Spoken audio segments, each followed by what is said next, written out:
కులం పేరుతో దూషించినప్పుడు, కులం పేరుతో వివక్ష చూపించినప్పుడు ఎస్సీ ఎస్టీ కేసు పెట్టాలి కానీ ఒక వ్యక్తికి సంబంధించిన ప్రతి అంశం మీదన అతను ఎస్సీ కాబట్టి అని కేసు పెట్టడానికి వీల్లేదని సుప్రీంకోర్టు క్లియర్ గైడ్లైన్స్ ఇచ్చింది. ఇప్పుడు తాజాగా ఎస్సీ ఎస్టీ వేధింపుల నిరోధక చట్టం వర్తింపు విషయంలో సుప్రీంకోర్టు కీలక వ్యాఖ్యలు చేసింది. ప్రత్యేకించి కులం పేరిట వేధించినప్పుడు మాత్రమే ఆ చట్టం వర్తిస్తుంది, అంతే తప్ప కేవలం బాధితులు ఆ సామాజిక వర్గాలకు చెందినంత మాత్రం వర్తించబోదు అని స్పష్టం చేసింది. న్యాయమూర్తులు justice JB Pardiwala, justice Manoj మిశ్రాలతో కూడిన ధర్మాసనం శుక్రవారం ఈ మేరకు పేర్కొంది.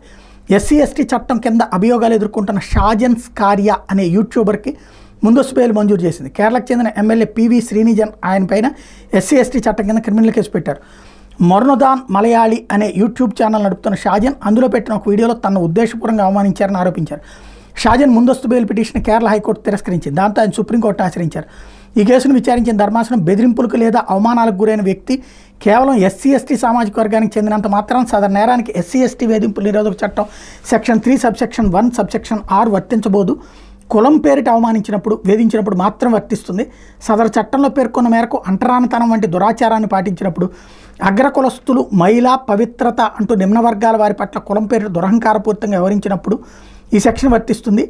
ఎస్సీ ఎస్టీలను కులం పేరిట వేధించకుండా చూసేందుకు కఠినమైన సెక్షన్లు చేర్చారు కనుక ఈ చట్టం వర్తింపులో నిందితుని ఉద్దేశం చాలా ముఖ్యమని స్పష్టం చేసింది. షాజన్ కేసులో అదేం కనిపించడం లేదు. సదరు వీడియో ద్వారా ఎస్సీ ఎస్టీల పట్ల ఉద్దేశపూర్వకంగా ద్వేషం, శత్రుత్వ భావం, దురుద్దేశాలు వంటి వెలగక్కినట్టు ఎక్కడా రుజువు కాలేదు. ఎమ్మెల్యేని కేవలం వ్యక్తిగతంగా లక్ష్యంగా చేసుకున్నారు అని పేర్కొంది. ఎస్సీ ఎస్టీ వేధింపుల కేసులో ప్రాథమికంగా అభియోగాల నిర్ధారణ అయితే తప్ప ముందస్తు బెయిల్ని తిరస్కరించలేమని స్పష్టం చేసింది.